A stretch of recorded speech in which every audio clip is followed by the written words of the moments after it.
Well, politicians are getting a pay rise. Federal backbenchers will score an extra $45,000, taking their base salary to $185,000. The Prime Minister's salary will jump from $367,000 to $481,000, but in return, the Gold Pass scheme, where former MPs travel for free, is going to be phased out, and the old overseas study tours will also be scrapped.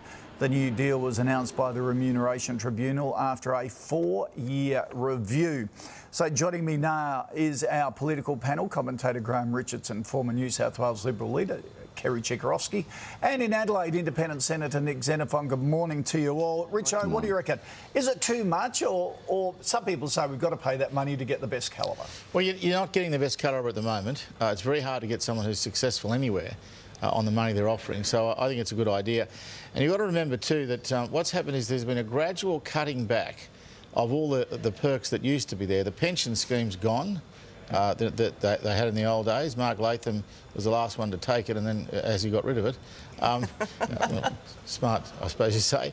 But it's gone, and now the Gold Pass scheme's gone for all the new ones and greatly restricted for the old ones. So, I mean, as they lose the perks, they're putting the money up. Remember, the perks were always there to substitute for a salary, which was never a good idea.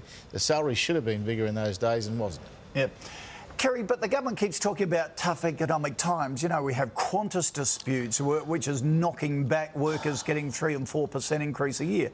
Is this just a bad look to have such a big pay rise now? Well, the Tribunal was pretty conscious of that, and if you actually read through the report, they say, look, we recognise that there's never a good time to give politicians... So it could have been more, you're saying? Well, in fact, the report that went to the Tribunal from the independent consultants said between $185,000 and $225,000, and the Tribunal decided to take the lower amount, being conscious of the fact that it was always going to be difficult to give any sort of pay rise. But they also went on to say that had they had appropriate pay rises, in the way that Graham has just said, over a period of time, you wouldn't have had that sort of jump.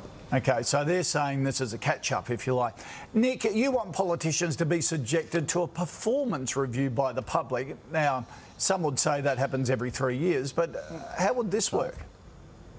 Oh, look, what I'm suggesting is this. The legislation has to be amended in February because otherwise MPs on the ex-MPs on the old scheme will be subjected to a huge windfall. What I think we need to do is to have a more open process, more transparent. Graham's right. The current system is as transparent as mud.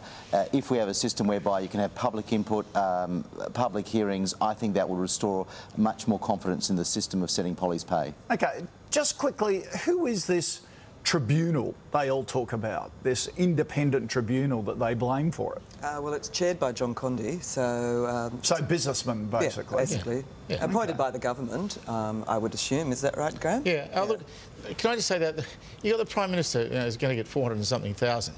Now, the CEOs of small companies get $1 million. The big companies can get up to $10 and $20 million. The idea that our Prime Minister, in some ways, a bad idea that she might get 400 or 450, whatever it's turned out to be, doesn't matter. It's just nothing like what they should be paid. Remember, you're running a country. They work 70 to 80 hours a week. Now, whether you like the job they're doing or not, whether you think they're good, as you say, you review them in 3 years.